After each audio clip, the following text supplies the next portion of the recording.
Hi, good evening, everyone. Good evening, good evening, good evening. I'm pretty much excited about today's session. We're just going to wait a couple of minutes to get our speaker on board, and we'll be going right up. Right, tonight's going to be another amazing session. I have really wisely curated questions for today's session, and I can't wait to share with you all. I can't wait to share with our speaker today. So please stay tuned. We're just going to, in the meantime, please introduce yourself in the comment section.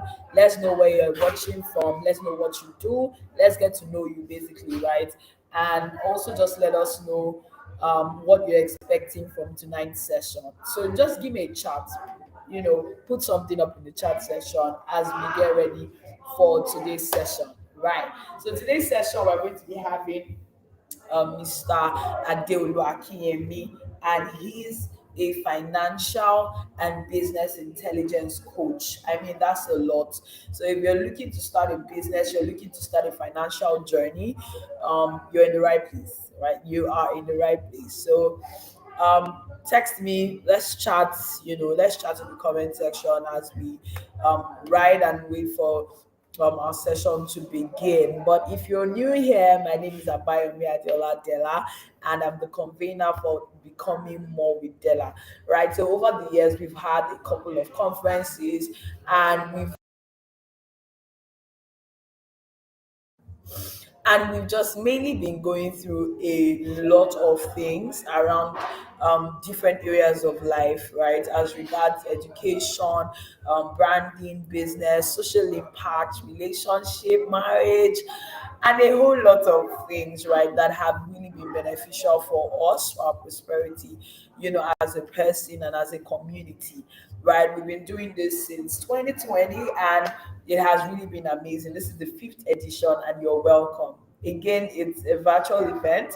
We started to have it as a physical event in March last year. We had two last year, one in March, and we had another um, in July. Yes, July 31st. I remember because the next day was going to be a new month, right? We had one in Ibadan and another one in Ife, and it was an amazing, amazing, amazing conference, right? And this one, of course, we've been able to host over 500 people from different parts of the world in our different lives. And it's so phenomenal to see what God has really been doing for our heart in these sessions. And I really cannot wait for all the awesome testimonies that will come our way. Even though they have been coming, right, this is going to be different. So let's just, hold up a bit and wait for our speaker to be here. In the meantime, call your friends, share the link. Let's have every single person on board.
You may have heard that money doesn't buy happiness, and the person that told you that probably have money.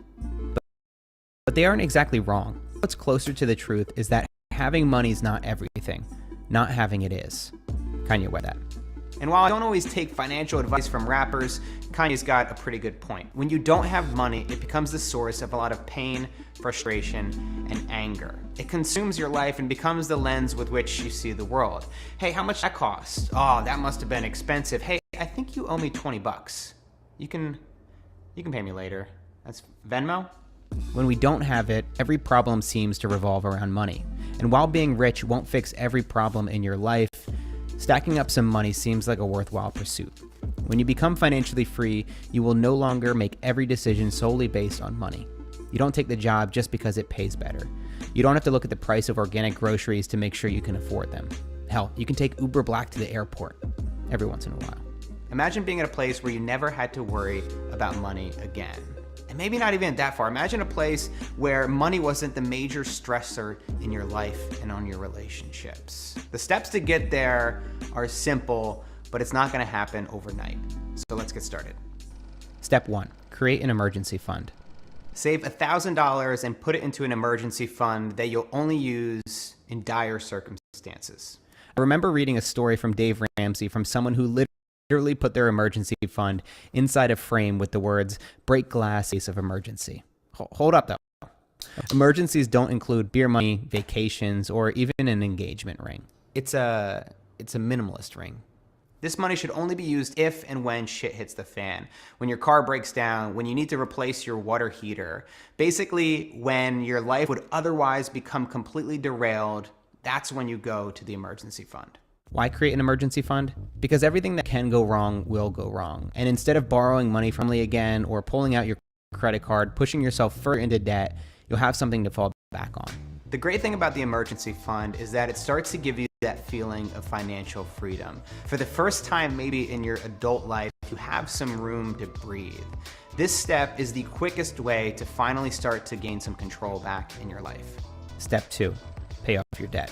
About 80% of American adults are in debt, and we've just accepted this as the status quo. Maybe we bought shit we didn't need to furnish an apartment that we couldn't afford, or purchased a new car when we could have bought used. The biggest problems with debt is that it restricts your monthly income. So when you're paying $500 to $700, even more on your mortgage, your student loans, your car payment, it severely restricts the amount of money you can save. The other thing I'll say is that you're gonna be saving thousands of dollars in interest if you're able to pay off your loans quicker. Forget about cutting back on your daily lattes. This is where you're gonna take the biggest step towards financial freedom. Let's say you have $100,000 in student loans at 5% interest for a 20-year term. If you only pay the minimum for the entire period of the loan, you'll end up giving the bank over $158,000. This kind of feels like an emergency. So what's the best way to pay off your debt early? There are a couple takes on how to do this. You could tackle the high interest loans first. Each loan is a different amount with a different interest rate. By the numbers, the smartest decision is to attack the highest interest rate first, then take them out one by one. Another option is called the debt snowball. It takes into account human behavior. By tackling the smallest loan first, we're able to knock it out quicker, which helps build momentum and motivates us to pay off other loans. So when I first got really serious about paying off my debt early, I brought everything and organized it into a spreadsheet like this, and I would log in a couple times a week. Sometimes I would log in every single day and just visualize what it would be like to pay off some of these loans. And I would just delete them one by one, like a madman, like somebody who's completely delusional. And I would keep an eye on my monthly payments because I knew that if I could get them low enough, then I'd be able to move out of my parents' house. So this is what drove me. I started to have hope again. I started to feel like there was a light at the end of the tunnel and I would actually eventually be able to pay all this off. Step 3, create a runway. What would it feel like to have 6 to 12 months worth of expenses in your bank account at all times? Imagine the kind of freedom and stability you'd have knowing that if you ever got injured, lost your job, or you couldn't find any more clients, that you'd be taken care of for the foreseeable future. This is why having runway is so important. Open up a spreadsheet and take account of all your monthly expenses. Rent, groceries, internet, insurance, Netflix, your phone bill, etc. So pulling all this information into my spreadsheet was an amazing way for me to start to see what's the absolute minimum that I needed to survive on. And as a freelance filmmaker with my income varying widely This was a really powerful number to have. Okay, now for some tough math. Multiply that number by 6 months to get your first target runway goal. After that would be to get 12 months of runway. This number now becomes your baseline. It's like an extended emergency fund. Except I wouldn't put $22,000 in a frame above your bed. I think the bank might be a little bit safer. Step 4, start a retirement fund. Retirement funds are one of those things that you know you should do, but you haven't done yet, but eventually you'll get to it, but you probably never will. Retirement funds are those things that your friends talk about sometimes, and whenever they do, you just smile and nod, but really you're thinking, fuck you, Brian, you're a piece of shit. I don't care what your stocks are. And then you think to yourself, what's a 401k? I'm gonna look that up. Personal finance is often about making short-term sacrifices for long-term gain. By saving a little bit each year, you'll be able to set yourself up for a dignified retirement. First, compound interest is the shit, and here's why. So you have a lot of money, like you have $10,000, and then over the course of a year, that money is making money because you're investing it into stocks and stuff. And then that money, you have more money at the end of the year, so then the next year you're making money on top of that money, and then that money's making even more money, and then the next year you're making even more money. I'm just gonna do a quick illustration so it's not as confusing. Say you put $10,000 into a 401k, receiving a 10% annual return at the age of 20. If you never touch that money until you turn 70 years old, you'll have over $1.1 million in the bank. All that simply from putting away $10,000. Use a compound interest calculator online to see how much you could retire with based on your yearly savings. All right, so for me personally, I invest at Vanguard, vanguard.com. I invest primarily in low-cost mutual funds, about 90% stocks, 10% bonds. Now, I chose this fund because it's essentially a snapshot of the US economy. So since 1923, when the S&P started, it has produced a return of around 10 to 12%. And that's basically what this fund is giving me. Now, that's over the long run. We're not talking about a 5-year period.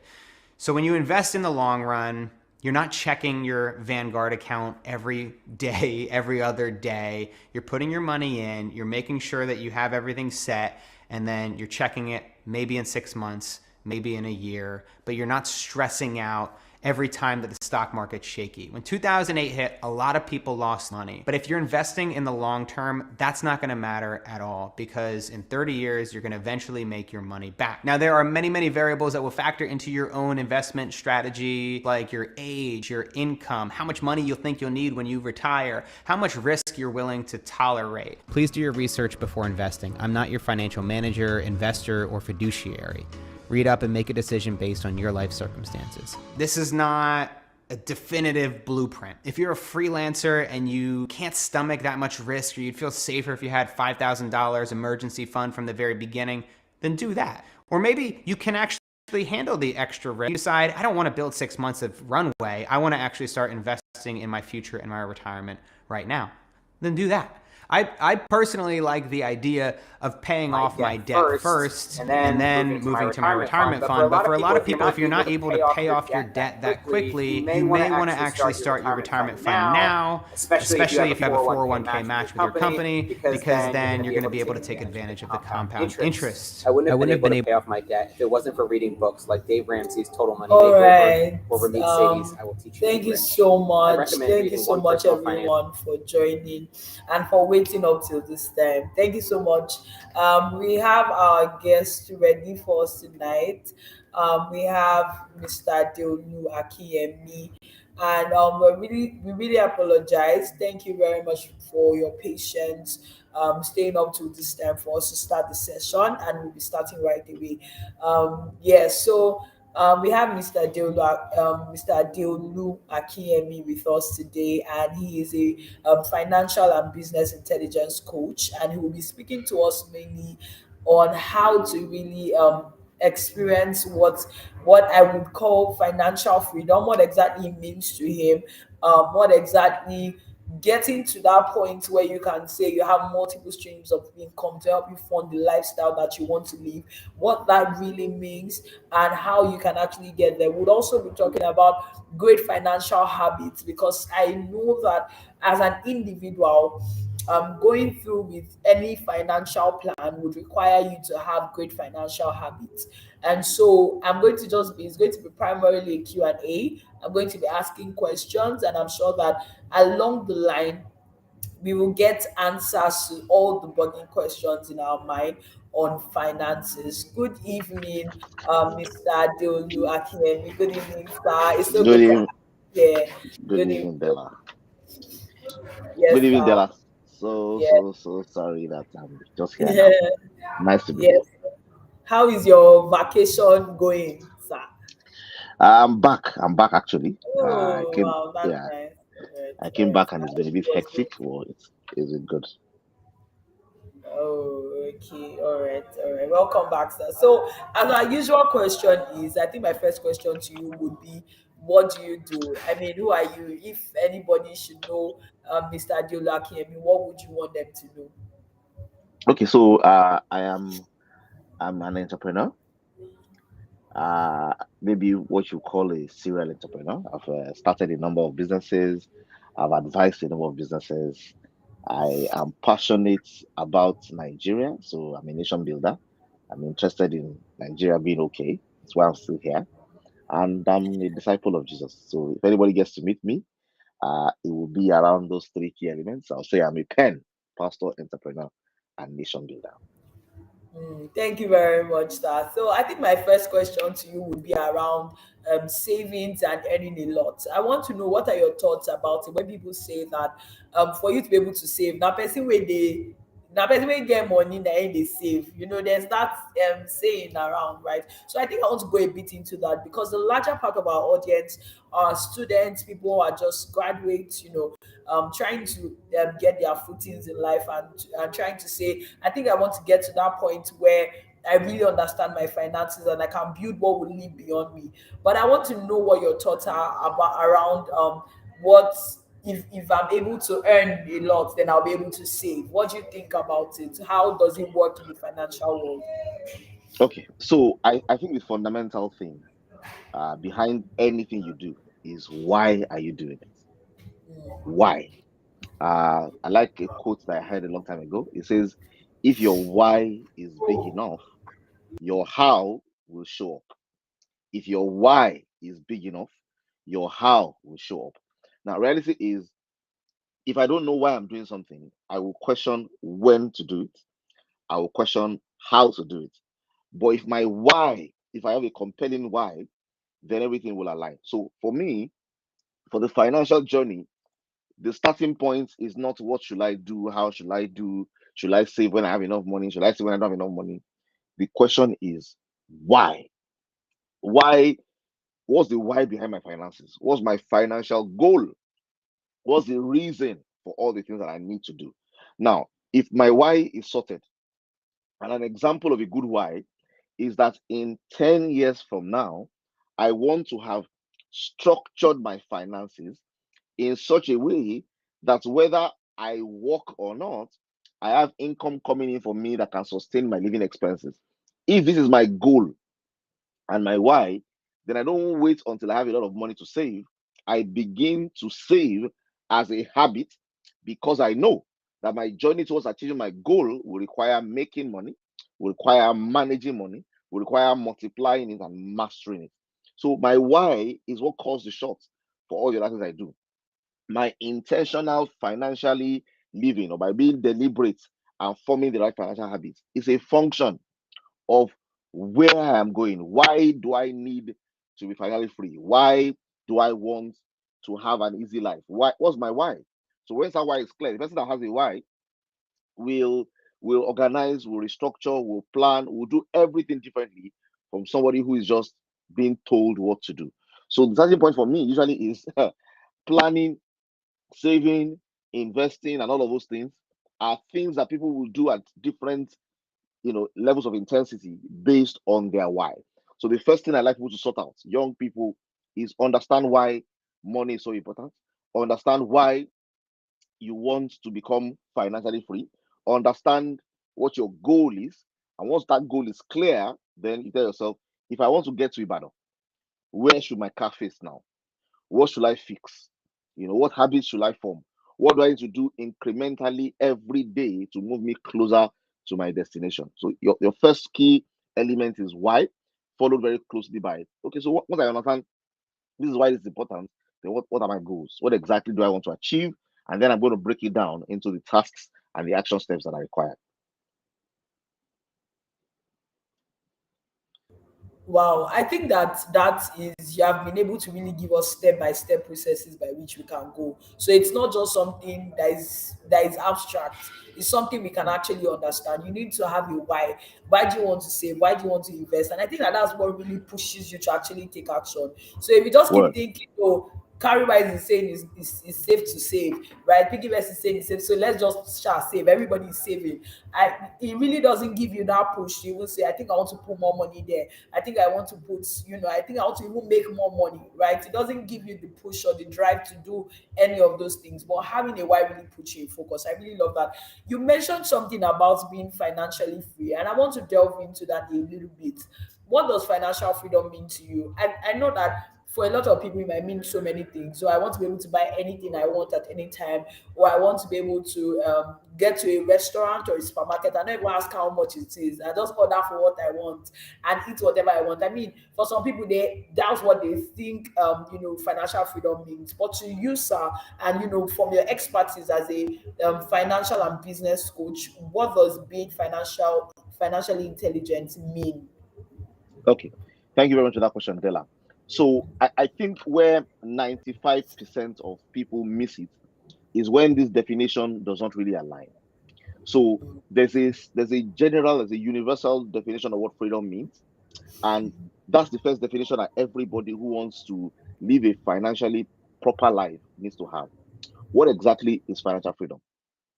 Financial freedom is making sure that your finances are structured in such a way that what you earn passively can take care of your living expenses. Financial freedom is not about accumulating a lot of cash. Financial freedom is not about being able to buy anything you want anytime you want. Financial freedom is being free of financial worries because your passive income, your residual income, the income that you generate without activity, the income that you generate without time, stress, and sweat is enough to take care of your living expenses. Let me illustrate. Let's say, for example, I am earning rent. Okay, I have 12 houses. I have 12 houses that I built in a small estate somewhere in Bagada. And each house is giving me rent. And I've already determined that my monthly living expense, the amount of money I need to live every month, is 500K. Okay. If my rent from each house is 1 million, and I get the first rent in January, I get second rent in February, I get the third rent in March, I get the fourth rent in April, and each of my houses is paying me 1 million naira, which is over the 500,000 that I need to live. Once my life is this way, I am financially free. It means whether I work or not, whether I am active or not, there is enough rental, which doesn't require my sweat or my energy, coming in for me to take care of my living expenses. At the point where I achieve passive income exceeding my living expense, I am financially free. That's freedom. Now, freedom to you may mean that you need 10 million per month in order to be free. Then that's the goal you need to overtake. Somebody else may need 100,000 naira per month in order to be financially free. That's their own goal to make. Now, once you are free, what are you free for? You are free to live your dreams. You are free not to worry about going to a job. You are free of the demands of having to hustle to survive. You are free from having to work hard in order to make the things that you need. Freedom, a state of life where your residual income, the income coming from dividend, from rent, from interest, from investments, from bonuses, from businesses, from all of those things, is more than enough to take care of your comfortable living. Once you achieve this financial structure, you are free. You are free to do whatever you want. You are free to sleep till 12 o'clock if that's what you want. You are free to travel around the world, enjoy yourself if that's what you want. You are free to go and start that orphanage if that's what you want. You are free to go and care for old people and just do good things if that's what you want. Freedom is a state where your passive and residual income exceeds your living expenses. Wow, wow, that's really amazing. But just a passing question. I want to ask now with the example and illustration you gave, does it mean that your salary cannot be a route to financial freedom, or you cannot live on your salary as a residual source of income. So, okay, very good. Thank you, Della. There are two kinds of income. There's active income and there's passive income. Active income is income you earn from being active. Examples of active income include your salary, the profit on the business that you are currently driving. Okay.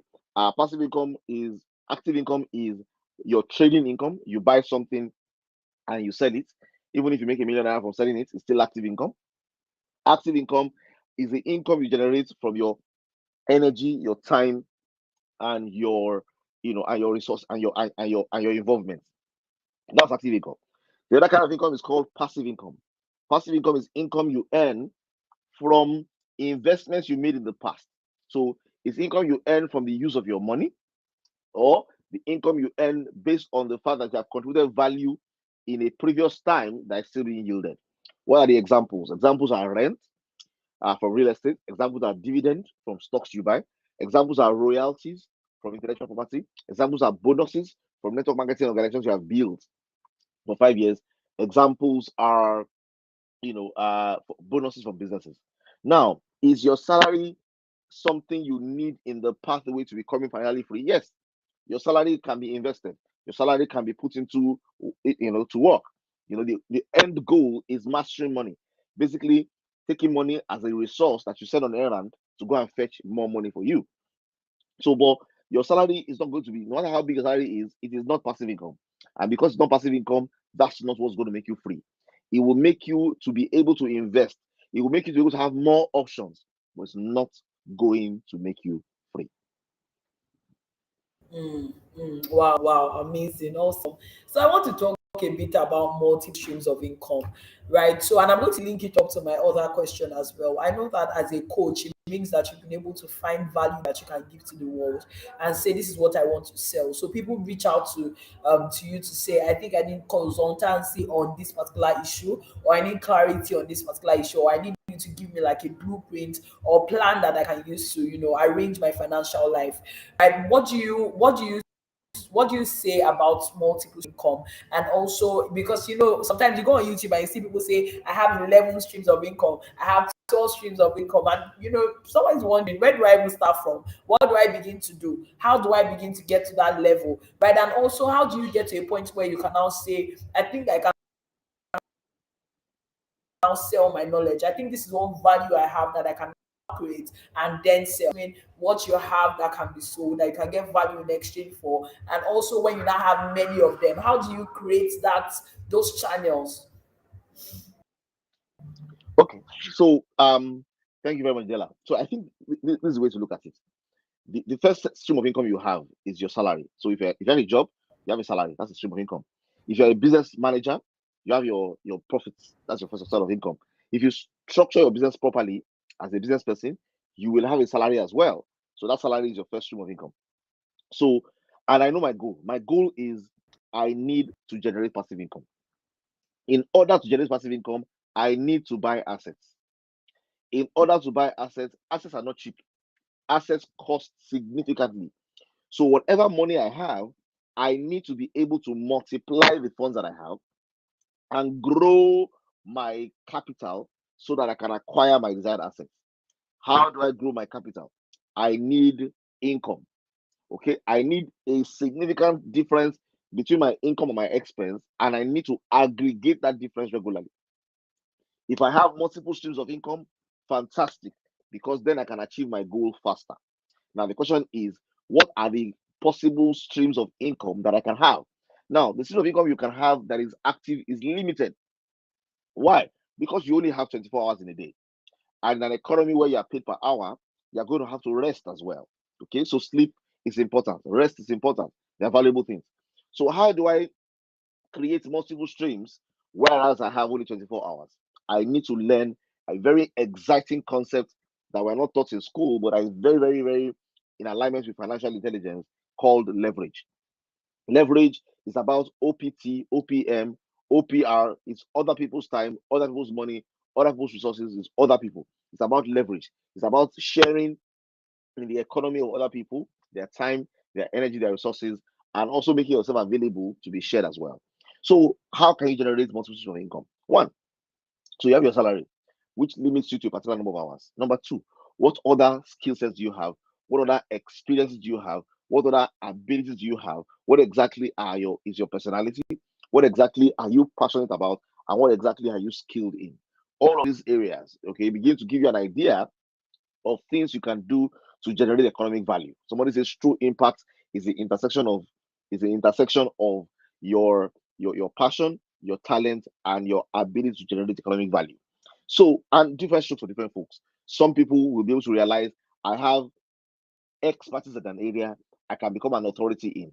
I can write about it, and by writing, I finally have something to sell. So my first book was written 20 years, 21 years ago, and I was new in a particular field. When I realized in order to be an expert in this field, I need to write about it. And I wrote the book and I sold 1,000 copies. So I'm going to ask myself, so what exactly do I have expertise in? What do I want to become an authority? You can do that by writing. You can do that by training. Okay, once I become I've learned something I think is valuable to a lot of people who haven't learned it. I can train them. I can gain value from there as well. I can do some other businesses that do not conflict, with my time. So there's what they call Plan B. Typically, the network marketing industry is open for people as Plan B. There are a number of loyalty systems I can participate in that allow me to earn extra source of income without affecting my Plan A, which is my core work function. That's what they call deals. I can do deals. Deals are not businesses I'm building. Deals are things I based on information. I'm able to get information about something. I'm able to make it available to somebody else who needs the information, and I can make a commission in between. There are deals. There are gifts. There are people who, by virtue of the way they live and how friendly they are and how they, really, really support and help people, they have access to gifts. So say there's income from salary, there's deals, there's gifts, there are different, and there's intellectual value. So I can begin to gradually see which of these values can I begin to create around myself, and I can generate multiple sources of income. What commissions can I earn? Where can I be a middleman? Where can I find information? Where can I offer value? Where can I serve? How can I help somebody else achieve their goals with the skills that I have, the passions I have, the abilities I have, the personality I have, and the experiences that I have? So multiple streams. It's really about understanding that. Remember the why. I want to be free. I need to buy assets that give me passive income. I need a lot of money to buy assets. I need to save the difference between my income and my expense. I need to aggregate my cash flow. I need to get multiple sources of income so that I can happen faster. I need to find ways in which to multiply the value that I have if this is the goal I want to achieve. So once that my why drives me, it drives me back to realize it will be good for me to have multiple streams. And I cannot have streams of income that will contend with my primary source of income or make me lose my primary source of income. So I need to look at how I can leverage, how I can do things that don't involve only me, but also connect me with others so that 1% of 100 people's energy is better than 100% of your own energy.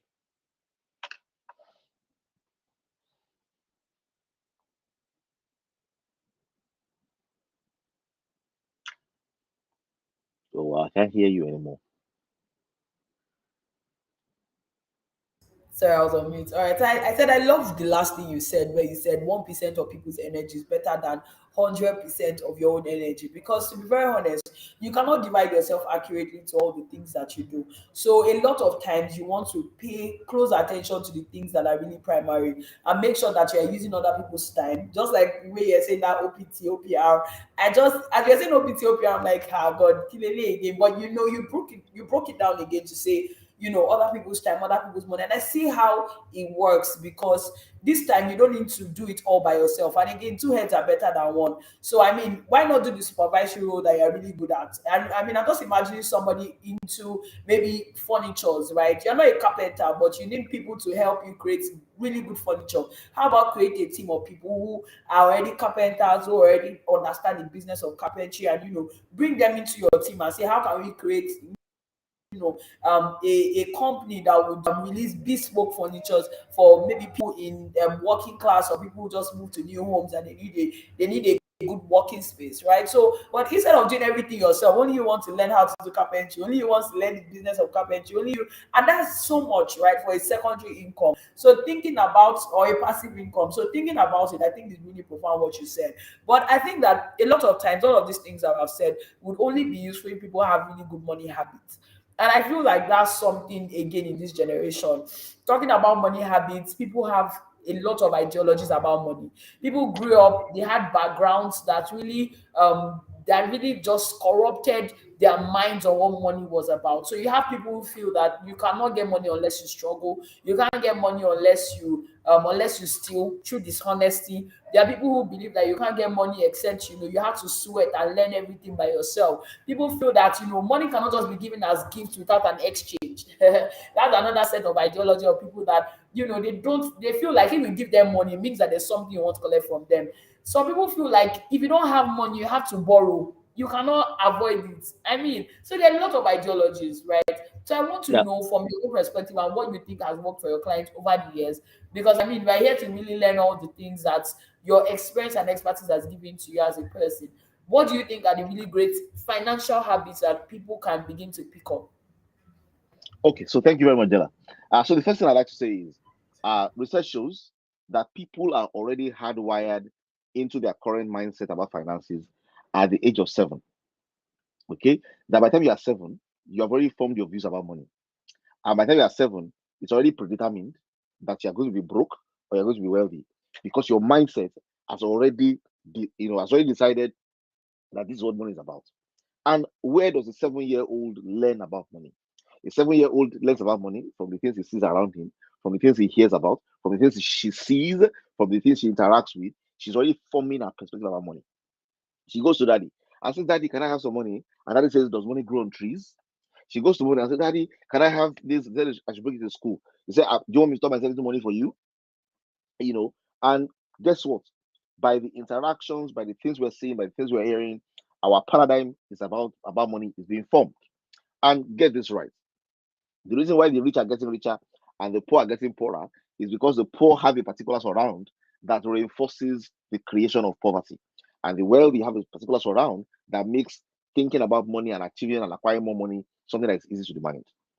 Now, reality is you need to break away from whatever mindsets you grew up with that will limit you. Because making money is not about 1 million naira entering your account as a lot on a minute by minute basis. Making money is about thinking right about money first. As a man thinks in his heart, so is he. Your thought life governs your real life. Okay, whatever it is you are thinking, whatever dominates your thoughts will dominate your reality. If you are poor in your mind, you will never be rich in reality. Okay, if your paradigm works and strengthened as a 7, chases you away from money, makes you feel that you need to give something in exchange, makes you feel that you need to sweat before you can achieve, makes you feel whatever it makes you feel will become your self-fulfilling prophecy. Okay, what you believe, what you anticipate, what you are looking forward to, you'll find happening in your life, whether you are deliberately acting against it or not.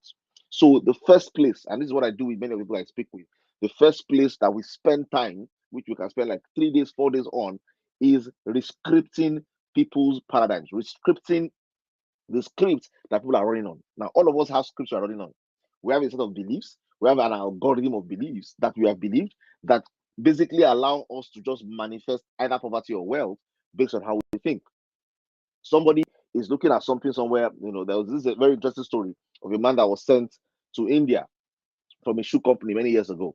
And when the man goes to India, the man sent a message back to the company and said, "Look, nobody is wearing shoes here. There's no business we can do here." Because they are so comfortable in their feet. They are wearing nothing and they are moving around and they are fine. "Oga, please redeploy me. This place is not a good place for our business." And then send the second person. The second person got there and second person sent the message back and said, "Wow, all I see here is opportunity. They don't even have shoes. That means we're going to be their first ever shoe. We're going to win this market because shoes are better than barefoot, going barefoot. And our shoes have market here because nobody here is wearing shoes." Same scenario, two mindsets, two different possibilities. Once somebody sees they are not wearing shoes and concludes that shoes cannot sell here.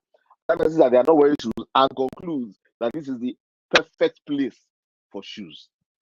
Your mindset will determine the level of wealth you will create. Now, and if there are mental blockers, if there are limiting beliefs, if there are things you have believed over time, they need to be shattered. And how will they be shattered? They need to be shattered by new beliefs. Okay, they need to be shattered by confronting those beliefs. They need to be shattered by removing the root. Okay, because there are leaves for those beliefs. The leaves are the things that happen in our action, but there's a root. There's a de-weeding process that needs to happen. And guess what? Fallow ground cannot stay fallow for long. Weeds will begin to grow there again as well. So what do? You remove the weeds, okay? You remove the weeds and then you plant correct seeds afresh in that mind, in the garden of that mind to germinate. So we need to break our limiting mindset. Someone was giving me a story yesterday about an uncle of his 20 years ago who decided to start a hospital. This uncle started a hospital, he didn't study medicine. Okay. And I was surprised that how can this my uncle that didn't study medicine start a hospital? But guess what? It's mindset. You realize that a hospital is not something that a doctor needs to set up. A hospital is something that an entrepreneur needs to set up. Hire a doctor, hire an accountant, hire all the key players, and let the hospital run. But there are people who have, by virtue of their mindset, been stifled into believing this is the only way. The first thing you need to do for yourself is identify your limiting beliefs, identify the mindsets that are containing you where you are, and break them. Thank you very much for that answer. Thank you so much. I remember that growing up, anytime I asked my daddy for something, he would first talk to me about how he had to struggle while in school to get something. And after that conversation, I'll now sit down and be like, maybe me too, I should go and struggle and get what I need. Right. And Mm, somehow it's shaping my belief to feel like for me to get anything, I actually had to work for it. I actually had to find a way around it. So for me now, when I need money, I'm thinking, what do I need to do to mm, get the money? And mm, consciously, I have to bring myself back to say, this money you're looking for can come as a gift. I have to now start mm, reshaping my mind to say, you don't need to always have to work before you get the money. Like, work as in have to struggle or have to sweat. But I grew up always learning that if you want the best out of life, if you want the good things of life, you need to work, you need to struggle, you need to have suffered at some particular point in your life. It was so terrible to the fact that while I was in university, there was a point that I didn't have a hostel to stay in. And I was always complaining to my dad, always calling him, I'm squatting with somebody. And it's like, when I was in school, I went to go and sleep in the church. So if you are complaining to me about accommodation, it's not a problem because when I was growing up, I was in the church, I was sleeping on the benches in the church. I would go to class from there. I'm like, hey, I'm not you. You don't expect me to come to this life and come on. But I see how that I see how that these things shaping us, however we think about it, is always going to have an effect on us because somehow we now believe that the things that I've gotten from life were made from what we have done, the things we have laid our hands on, the things that we know, the things, and sometimes it's not always like that. Sometimes it's God just being good to us, but we don't see it because we feel like we have worked so hard to get it. So I really understand you when you mentioned that. And I think it will lead me to my next question. Um, I want to talk about generational wealth. I feel like our generation is not too young to talk about it because right now a lot of people are suffering for things that our parents could actually have thought about. How can I create a wealth that will be generational? My children can enjoy. My children, I mean, if you are the daughter or son of Otedola or Dangote, you should be happy that you don't have a problem. But people now pride in the fact that we have to start from the scratch, which is not supposed to be so. If you have wealth that your children can enjoy from, why not? Why not? I mean, why not create that abundance of wealth for them? But there's so much ideology around it that I really would love you to touch on. Yeah. Okay. So research shows that, and this is something that is a universal research, it shows that wealth does not stay within the lineage normally.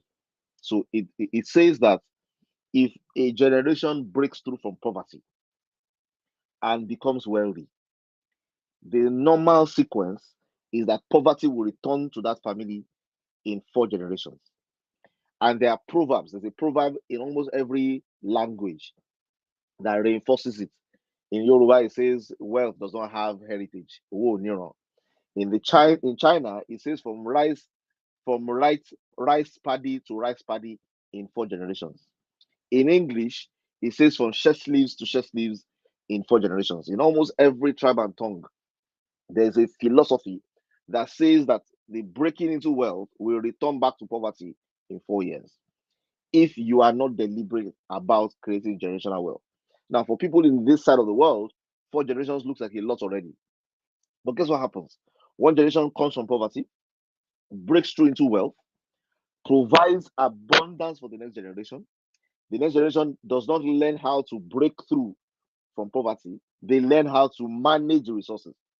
And they manage resources, they probably even learn how to multiply by placing investments. They don't learn the discipline and the hard work of their father.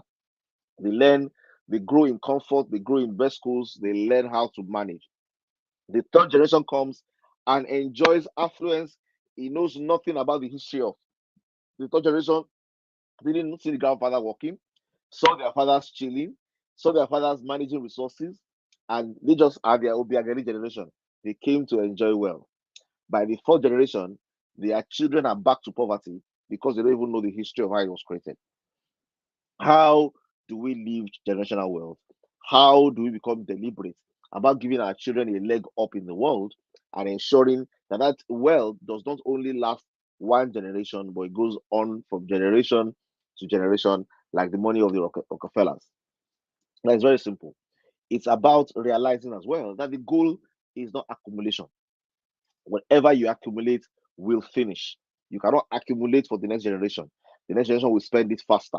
You know, there's a proverb in my language that says, the money you don't, the child you don't build will sell the house that you do build. Reality is, if you don't invest in building financial intelligence into the fabrics of your children, they will sell whatever it is that you created. So you want to ensure that this same understanding you are getting today of becoming financially free is transferred to the next generation. You give them the tools and the skill sets, not only to manage, but to also make. For me, I have four money rules: make, manage, multiply, master. And it must not be something that is exclusive to say our own generation will make, their own generation will manage, another generation will multiply, and then another one will master. No. In every generation, the leg up for the next generation is helping them to be able to enjoy your leverage. So I imagine that you finish on school and your dad says, what do you want to do? Do you want to have a job? Do you want to start a business? What exactly you want to do? Here is my own investment and startup capital in what you want to do. You want to move to this part of the world, you need accommodation to get you settled, to get started. This is my contribution to get you started. That is a leg up. Okay. In very civilized environments, I was talking with someone who was telling me that the child of the man is the father is rich, but the child just got an inheritance from his grandfather. The grandfather didn't leave inheritance for his children because his children are fine. He left what he left for his grandchildren. So the grandchildren are still spending their grandfather's money. Their father's money is not even on the table yet. Okay, and their father is building wealth bigger than their grandfather's money, and they're not the same as you and I. They have a leg up in life. Okay, they can afford to do a few things, to make a few more mistakes. Like Steve Jobs would say, money is only an option. It gives you an opportunity to iterate faster. You can make more mistakes quickly and then learn from the mistakes and then do your journey forward as well. Money gives you options. So how do we be generational wealth? First, by getting our family, carrying the generations ahead along in the journey of making, in the journey of managing, in the journey of multiplying, in the journey of mastery, and then ensuring that you give them a leg up, they enjoy your leverage, and then you keep on building that leverage on and on and on as you go from generation to generation. I don't think it's too early. I think the right time to begin to talk about the future is now, because when you have a clear picture of the future, you can now plan backwards into what must I do today to make that future a possibility. Wow, thank you so much. Thank you so much. That's really a brilliant answer. And I'm sure that for every single person who is watching, they are taking notes. Every single person who's going to even watch after, they are taking notes. Because for me, it has really been a source of concern. I'm like, no matter how young you are, no matter how old you are, you really should be thinking about your children. I think about them a lot and I'm like, I don't want them to come again and start to suffer and go through all the things that I've been through, right? So I think that is something our generation needs to start thinking about. I think that my last question to you would be around love and money. Yeah, right. So I know that there's always an ideology around it that says that If you love and you don't have money, it's not complete, right? I mean, how do you want to love somebody and you don't have money to take care of them? Or how do you love somebody and there's always a strain in the relationship when there's no money? People always say that. So I know that you've been married to your wife. Recently, you had your anniversary, which was really lovely to see on Instagram and all the pictures and everything. But I want to know what it has been for you in your marriage with your wife, with your children. I know that recently you went for a wedding outside the country. So amazing pictures. I love to see them. But I want to know what it has been for you, being able to manage money. I know that a mentor of mine used to say that it's you and your partner against money, not you and money against your partner, or not you and your partner against each other with money in between. But I want to know how money or the financial intelligence has worked for you in your marriage, sir. Okay. So I'll try and just take it in two layers. The first part of it is I believe that love is denied full expression by lack. I think that's a quote from William Wallace. He says, love is denied full expression by poverty. It means if I love somebody and I cannot give the person a gift, if I love somebody and I cannot share something with the person, my love is not given the full HD value, full life color value of that love. As I tell people, for example, imagine this 10 years anniversary, the husband comes to his wife and say, honey, I love you. And the wife says, are you sure? He said, I love you. I love you. I want to let you just know that I love you. First couple. And that couple comes and says, honey, I'd like you to close your eyes. Come with me, you know. And then she goes with her husband, takes her somewhere, puts something in her hand, and says, open your eyes. And she opens her eyes and she can see nothing. And she says, press what's in your hand. And she presses it, and she hears pim pim, and then she traces where the sound is coming from. And where the sound is coming from, she finds a red Range Rover, with plate number in her name, or she finds a Jeep Tesla with plate number in her name. The car opens the doors are bugaing, and it's very exciting. And then he's about to walk away. What do you think will happen? The wife will say, honey, I know that you love me. Why? One confesses love and they're not sure. The other one doesn't say anything, and the lady is sure that yes, he loves me. Why? Because love requires giving. For God so loved the world that he gave his only begotten son, so that whoever believes in him shall not perish but have everlasting life. Love is made manifest by my giving. So when I do not have what to give because I'm broke, love is denied full expression. And what does this mean? Does it mean that a poor person cannot love? Yes, it means a poor person is limited in his capacity to love by his capacity to give, by his capacity to share. Now, I believe that the family unit is a very amazing structure. Husband and wife is a very amazing platform for being able to create more value. I believe if one person can chase 1,000, two people can put 10,000 to flight. What that really means is you are better off working together. So about money, you need to collaborate. You need to have maybe not necessarily a joint account, but have joint accounting. In a family unit, there are different skill sets. The husband comes with his own shape, his skills, habits, ability, shapes, heart, ability, personality, and experience. The wife comes with her own shape as well. They put their shape together and they're able to get their house in order. Okay, they both put themselves on the income column of their family. They both put themselves on understanding what the expenses are. They both have a mandate to create cash flow, and they know as a family, this is our goal. Now, when the goals are separate, then when the goals are separate, you have unhealthy competition within family. The wife looks at the husband has bought a shoe. The shoe is 25,000 naira. The wife feels, this guy is spending money on shoes. Okay, no problem. Me too, I'll buy my own shoes. Unfortunately, the shoes of ladies' shoes are cheaper. Okay, this is something you find out in that journey as well. That somehow, even though the ladies are the ones that are quote unquote to do the shopping, once the guy shops once, he balances what the lady shops 5 times. So you see that his shoes are very expensive. So she decides to compete with him and buys 5. What's going on? It means they are not organized as a family. They're just spending in competition with each other, finishing their income, having no cash flow, and realizing that in 10 years, they're not moving anywhere. As a family, the best way to deal is work together, have a goal as a family, or what you want to achieve. You're going to have children. Okay, the children are going to grow. They're going to go to school. They're going to go to university. They're going to require resources.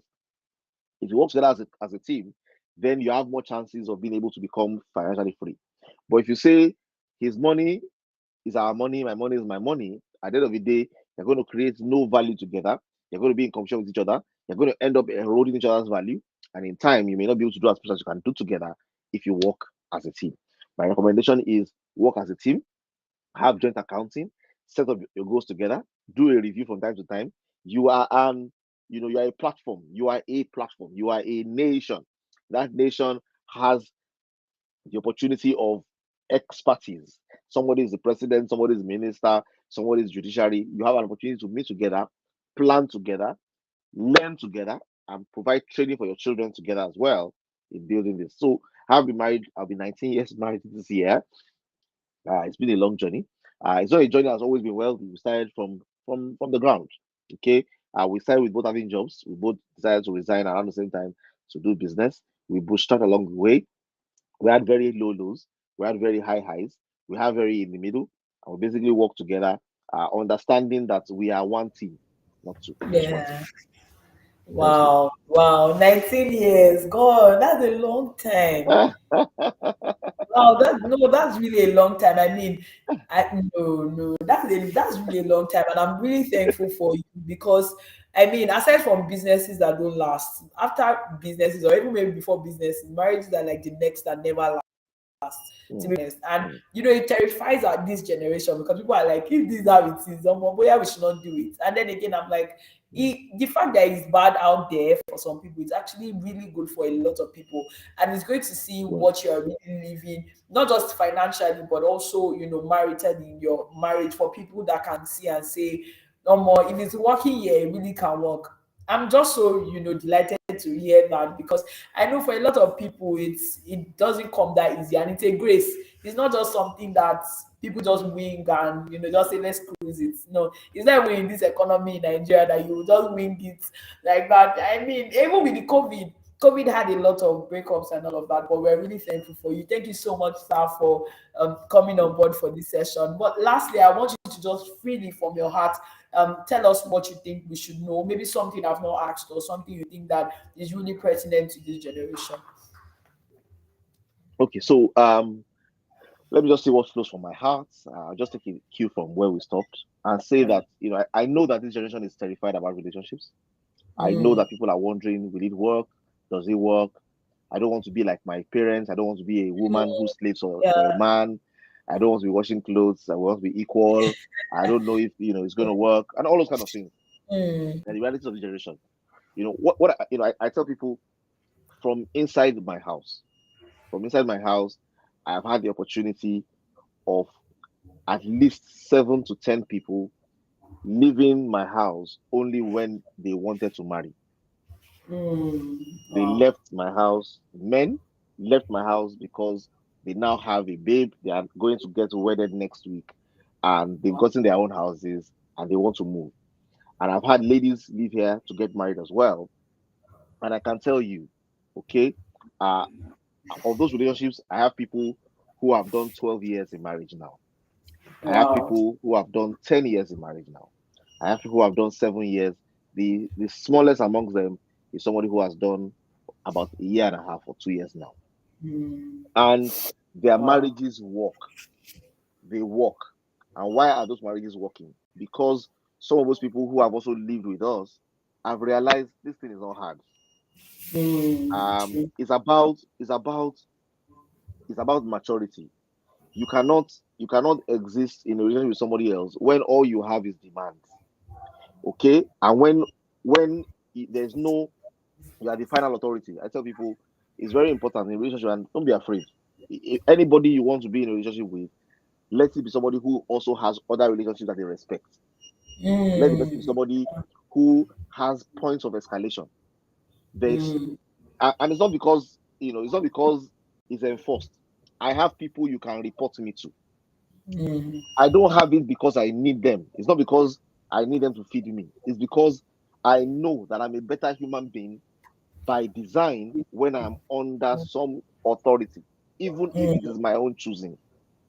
So Wow. have points of escalation because whenever anything happens and it's not going according to plan, even if you don't use it, the sense of what you're doing I don't like, and the possibility of I can escalate allows you to also be able to look together and say, let's fix this. Number two, don't be in it for yourself alone. Mm, I always tell myself, if anything goes wrong between me and somebody else, The person is not the person that is responsible. I am also responsible. Mm, And if you have that mindset that I am responsible, every issue in life, you need to learn to own it. Learn to own it. And this goes for relationship, it goes for finances, it goes for mm, anything in life. You want to make progress in anything, you you have ceded the right to success to somebody else when you blame somebody else. mm, But when you own the challenge, you can also own the solution. So if something happens and it's not going well, it is not them, it is me. It didn't happen yesterday because I didn't do that yesterday as well. Now, what I like, one of the things I love in some of these relationships is when you want to apologize, and then your wife mm. also wants to apologize, and then you both Uh, end up apologizing to each other and say, "I'm sorry for my yeah, past. I'm sorry for my past," and then you work it out. So for me, and it's very closely related to finances, because your financial prosperity is limited to your maturity. You can make a lot of money without being mature. You cannot keep it without being mature. And when I say maturity, I'm not saying growing gray hair and growing old. I'm saying learning to work with others, learning to be interdependent, learning to realize that in this world, it is not for me by me. That in mm, this life, it is about leverage, it's about interdependency, it's about symbiotic relationships, it's about making sure that others win and I win as well. I contribute value and I get value to the equation. True wealth, true wealth, and sustainable wealth is created by people who have learned the secret of giving people more value than they collect from them. mm, When I have learned to give more use value than the cash value I collect, I have found a system that will make me exponentially wealthy. So let's learn to give, let's learn to share, let's learn to live interdependently, and don't be afraid of marriage. You can wing it. Everything is a function of the relationships that you find yourself around. And if you see yeah. if you see more examples of where it's working, then you can make it work as well. Wow, Thank you awesome. very much. Thank you so much, sir. Thank you. It's been an amazing session with you. I mean, it was quite short, but I mean, it was power packed. Power packed. I've been Thank writing God. since we've been talking. Thank you so, Thank so God. much. It was really an amazing session with you. God bless you. Thank you, every single person, for joining this live. We really hope that this went down well for you. You have learned a lot. If you have questions, please put it in the chat section. I would send it to our speaker, and he will be kind enough to answer for us when he has the time. Thank you so much, everyone, for joining and coming on board. God bless you. Have an amazing. Thank you so much, sir. Thank you, sir. Have an amazing, amazing night tonight. God bless you. Bye, everyone.